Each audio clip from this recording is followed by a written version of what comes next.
Surviving Thailand 101.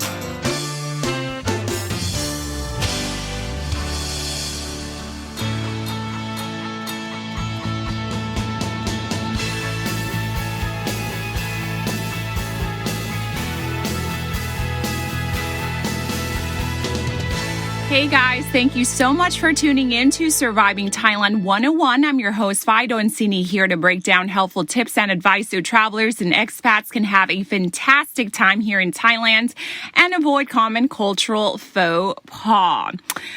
Well, the COVID-19 situation in Thailand is reaching its peak, I have to say, with over, 2,000 people infected per day. And at the time the podcast was recorded, the death toll is reaching an all-time high of 31. And, things are looking pretty grim right now.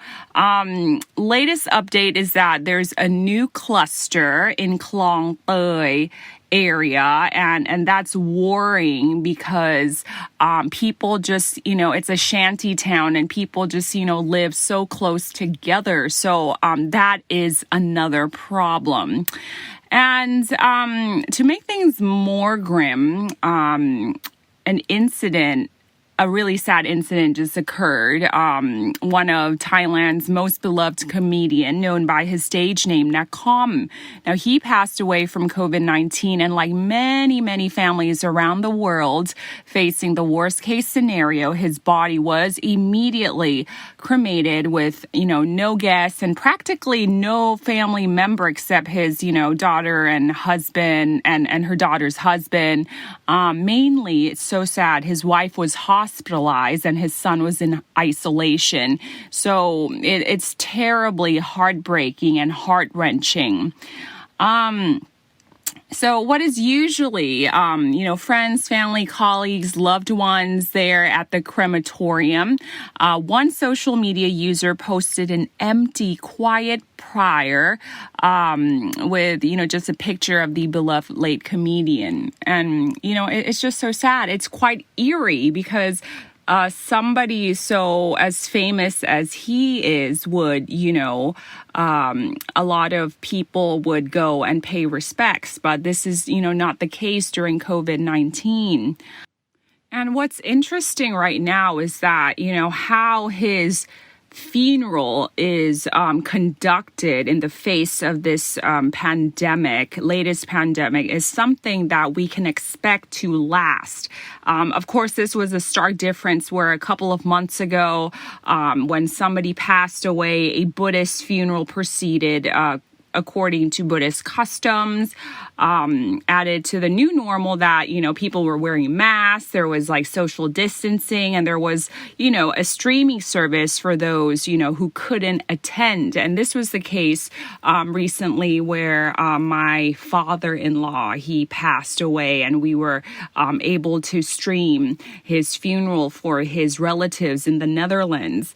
And usually Thai funerals, some of you might know, they're very elaborate, some taking up to a week for the Buddhist rites to be completed. But in the face of the third wave of COVID-19 pandemic, it is not the case. And I would like to, elaborate on this. And this is something very interesting, to talk about right now because things are changing whether we like it or not.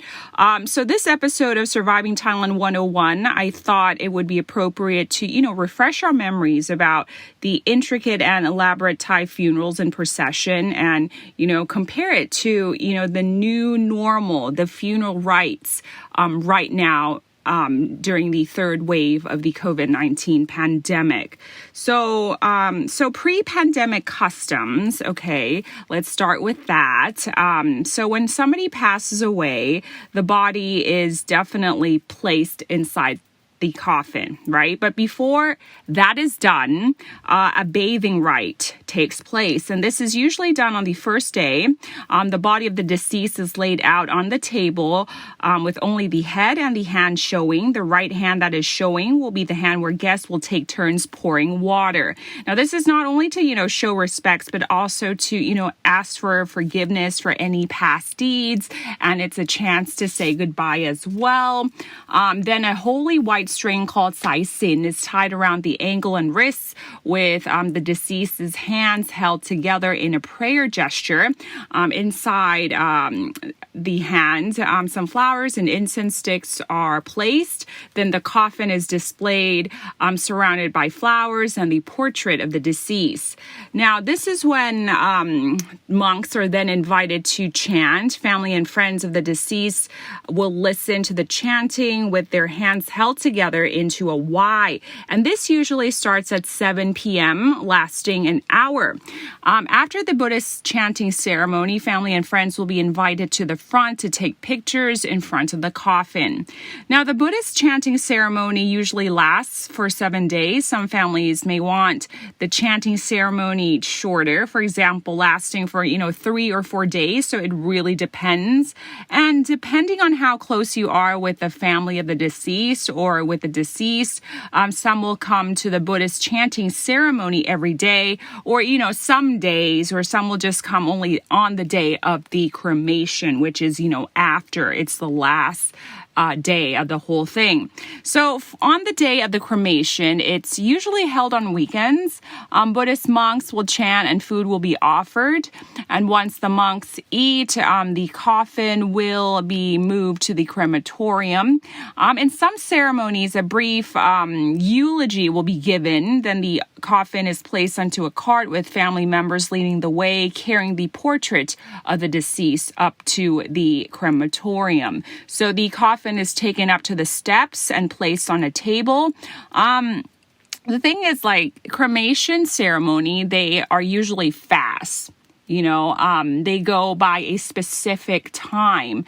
And what you do, is that you're given these dokmai-chan, or these saddlewood flowers. So when it's time, you go up to the crematorium and place these flowers under the coffin and give a Y. And, this is also a chance to say goodbye.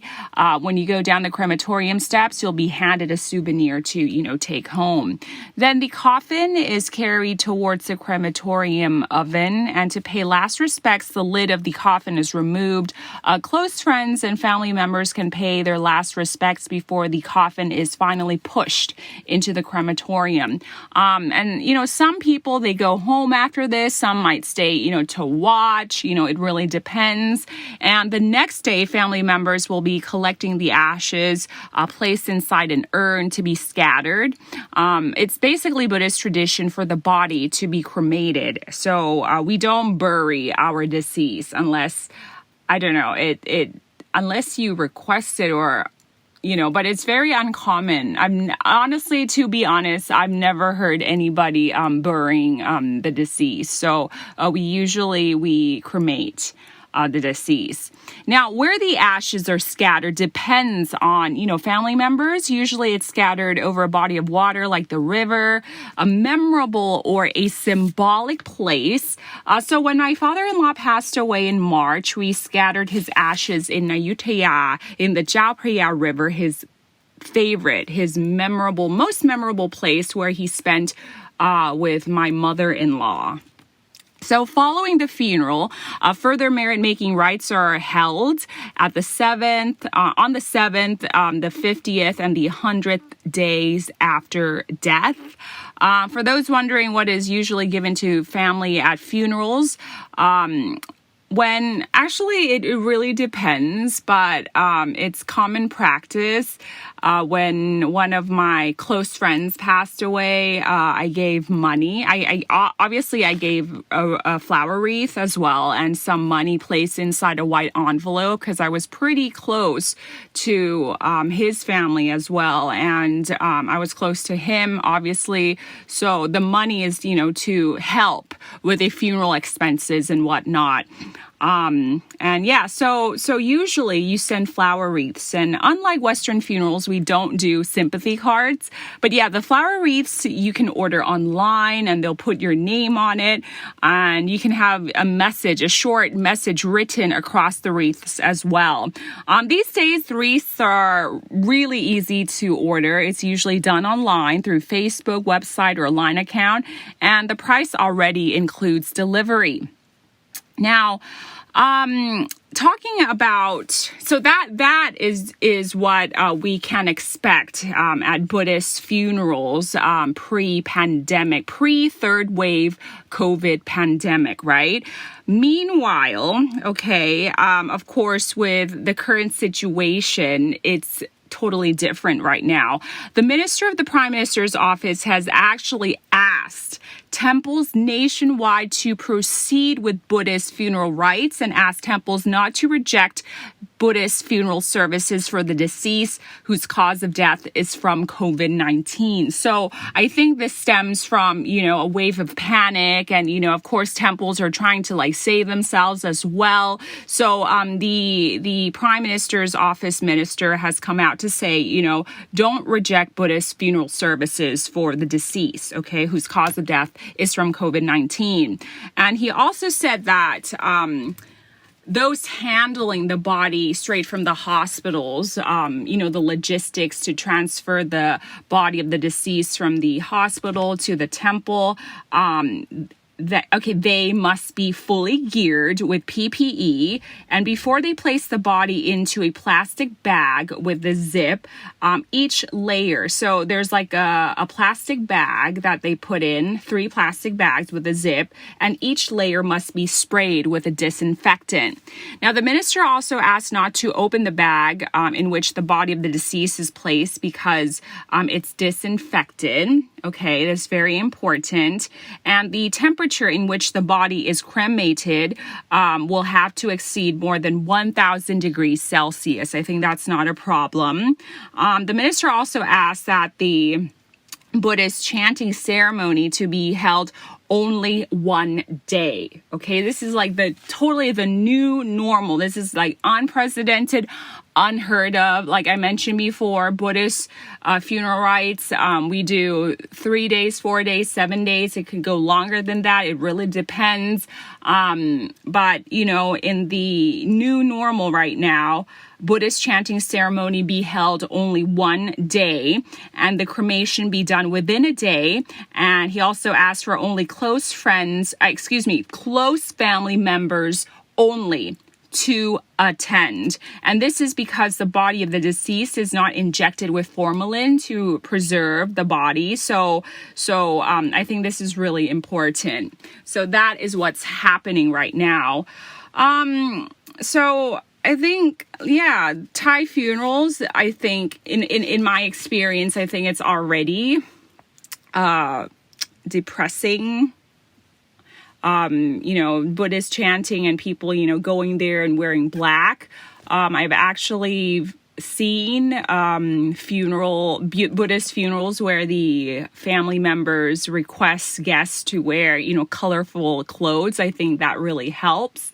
But right now, I think, with the current COVID situation, this, 1 day funeral procession is going to stay for a while. And I think it's very sad that it has to come to this because COVID is, really, really, it's really tough, on families right now, and to pass from COVID and to not see them, from the day that you contract the disease, it's quite sad and heart-wrenching.